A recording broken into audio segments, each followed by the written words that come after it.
देखिए, ये सवाल भी अच्छा है और सवाल आपका क्या कह रहा है, एक आयत का क्षेत्रफल 9 वर्ग इकाई कम हो जाता है। एक आयत का क्षेत्रफल 9 वर्ग इकाई कम हो जाता है यदि उसकी लंबाई में 5 इकाई कम कर दी जाती है, चौड़ाई में 3 इकाई बढ़ा दी जाती है। ये पहला क्वेश्चन हो गया। इसी में दूसरा है, यदि हम लंबाई में 3 इकाई, चौड़ाई में 2 इकाई बढ़ा दें तो क्षेत्रफल 67 वर्ग इकाई बढ़ जाता है। और इसी में कह रहा है कि क्षेत्रफल 9 वर्ग इकाई कम हो जाता है यदि उसकी लंबाई 5 इकाई कम कर दी जाती है और चौड़ाई 3 इकाई बढ़ा दी जाती है। बहुत अच्छा, यही तो 4.5 पॉइंट है आपके सामने। तो सबसे पहले आयत हम लोग समझते हैं। गांव घर में खटिया होता है, देखें, खटिया को ही आयत कहते हैं। जिसकी लंबाई अधिक हो, चौड़ाई कम हो, वो आयत हो गया। अब हम लोग लिखेंगे यहाँ पर, माना कि सबसे पहले सॉल्यूशन लिखेंगे, माना कि आयत की लंबाई, शॉर्ट में लिख दिया। लंबाई को आप क्या मानो, ए बी सी डी सोन कुछ भी मान लो, एक्स मान लिया। चौड़ाई को क्या मानोगे, चौड़ाई को वाई मान लिया। अब आपके सामने सबसे पहला प्रश्न आएगा कि आयत का क्षेत्रफल क्या होता है। तो आयत का क्षेत्रफल, आयत का क्षेत्रफल यानी सूत्र हो गया, आयत का क्षेत्रफल बराबर सूत्र होता है लंबाई गुना चौड़ाई। ठीक है, आयत के सूत्र का क्षेत्रफल होता है, आयत का क्षेत्रफल का सूत्र होता है लंबाई गुना चौड़ाई। अब आपके पास क्षेत्रफल अगर हम पूछे तो लंबाई x, चौड़ाई y, तो क्या हो गया आपका एक्स वाई। क्या हो गया एक्स वाई, आयत का क्षेत्रफल। आयत का क्षेत्रफल हो गया आपका एक्स वाई। अब आप समझो यहाँ पर कि एक आपके पास इस तरह की आयत है। ये क्या है, आयत है। लंबाई आपका ये हुआ, इसको x मान लो, चौड़ाई ये हुआ, इसको y मान लो, कोई दिक्कत।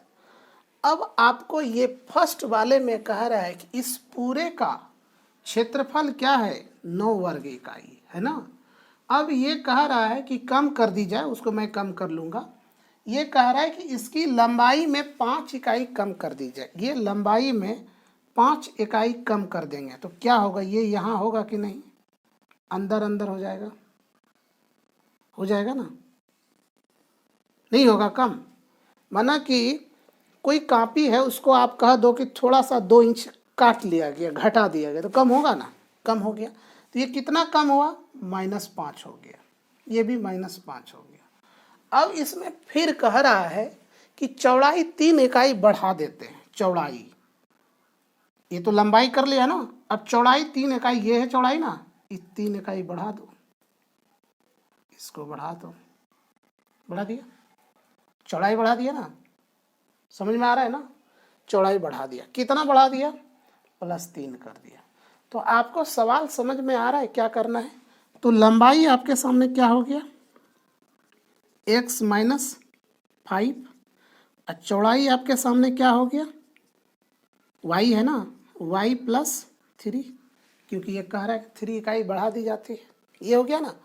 अब सवाल आपका क्या कह रहा है, देखो, अब सवाल आपका कह रहा है कि एक आयत का क्षेत्रफल 9 वर्ग इकाई कम हो जाता है।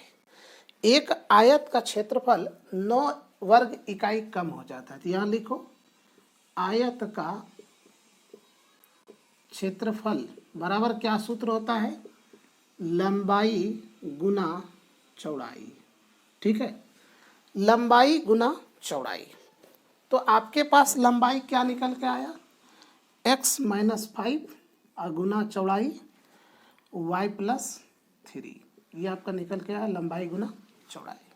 लेकिन आयत का क्षेत्रफल कितना है, क्षेत्रफल, आयत का क्षेत्रफल आपके पास क्या है, xy। तो ये किसके बराबर हो गया, xy के बराबर हो गया। लेकिन इसकी क्षेत्रफल में 9 वर्ग इकाई कम कर दी जाती है, इसको कम कर दो।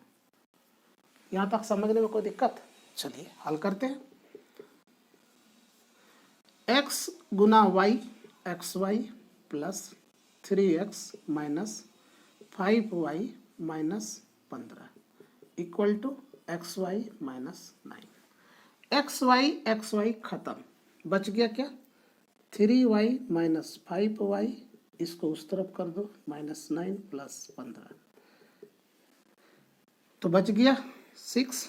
3x minus 5y equal to 6।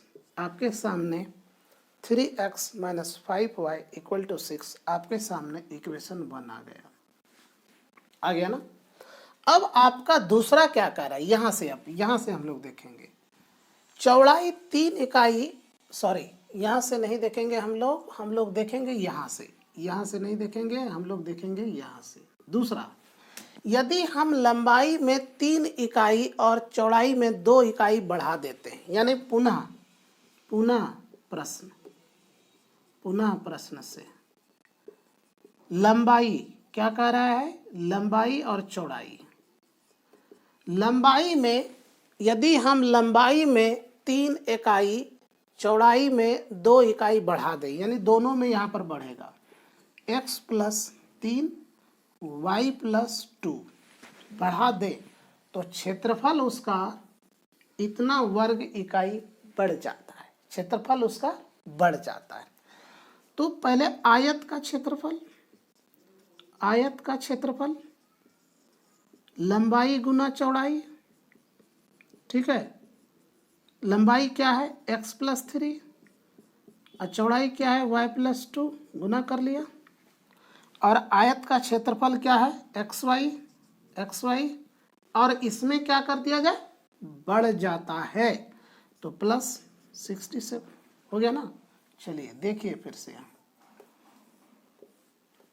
देखिए अब इसको हल कीजिए, तो हल कीजिए तो क्या होगा, xy यहाँ नहीं हटेगा, xy plus 67 equal to xy plus 2x plus 3y plus 6, ये खत्म हो गया ना। अब इसको इस तरफ कर दो, 67 minus 6 equal to 2x plus 3y, अब इसको घटा दो, 61 equal to 2x plus 3y, यानी 2x plus 3y equal to 61, समीकरण 2, समीकरण 1। अब आपके पास यहाँ तक तो आपने समझ लिया ना, समझ लिया। चलिए अब इसको बनाएंगे नाउ फ्रॉम इक्वेशन 1 एंड 2। अब क्या बनाएंगे हम लोग, आप लोग तो लिख चुके हैं ना सारा चीज। चलिए देखिए अब हम लोग बनाएंगे, यहाँ पर लोग तो समझ चुके हैं। चलिए देखिए अब लिखेंगे यहाँ पर हम लोग, अब समीकरण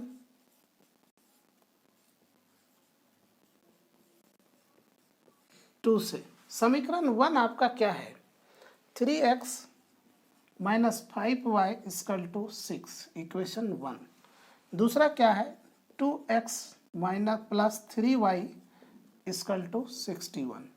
इसको हम लोग बना लेते हैं विलोपन विधि से, तो इसमें कर दो 3 से गुना, इसमें कर दो 5 से गुना। ऐसा क्यों करेंगे, ऐसा इसलिए करेंगे कि ये वाले डिजिट को मुझे कटाना है, क्योंकि ये माइनस है ये प्लस है, तो 3 से इसे गुना करेंगे तो 15 हो जाएगा, और 5 से इसे गुना करेंगे तो 15 हो जाएगा, और समान चिन्ह हो जाएगा, और समान चिन्ह हो जाएगा, संख्या बराबर आ जाएगा तो कट जाएगा। तो इसको गुना कर लो, 3 तिया 9x माइनस 15y, 6 तिया 18, इसको इधर से गुना कर लो, 10x 15y, 61 गुना 5, 5 एकम 5, 5 छक्का 30, 305, ये कट गया, तो ये क्या हो गया 19x बराबर, इसको जोड़ लेंगे तो 8 5 13, 8 5 13 के 3 हाथ में रह 1, 1 1 2 और 3, इसको कटाएंगे तो 17 बार में हो जाएगा, x इक्वल टू 17।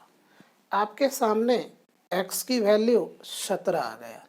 अब क्या करेंगे, अब यहाँ पर लिखेंगे, अब समीकरण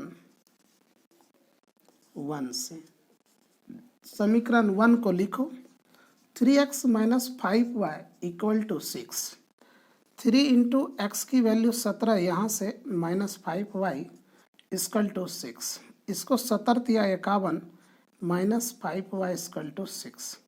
इस 51 को इस तरफ कर दो तो क्या होगा देख लो, माइनस 5y बराबर 6, इसको उस तरफ करेंगे तो माइनस 51, इसमें घट गया तो कितना होगा 45, माइनस 5y और बड़े अंक का चिन्ह माइनस, माइनस माइनस खत्म, 5 9 45, y इक्वल टू 9। अतः x की वैल्यू क्या निकला भाई, x की वैल्यू कहाँ पर गया, x की वैल्यू 17, और y की वैल्यू 9। आपका सवाल बनके रेडी हो गया। किसी भी प्रकार की दिक्कत नहीं होगी आपको। आप सवाल को प्रैक्टिस कीजिए, जितनी ज़्यादा से ज़्यादा प्रैक्टिस करेंगे उतनी ज़्यादा आपको स्मरण होगी। याद नहीं करना है किसी सवाल को, सवाल के चीज़ों को समझना है, उसे टैकल करने की कोशिश करनी है, आगे बढ़नी है और माइंड को डेवलप करने की कोशिश करते रहना है। क्योंकि सवाल याद करेंगे ना तो कभी आप सक्सेस नहीं कर पाएंगे। ठीक है, जय हिंद।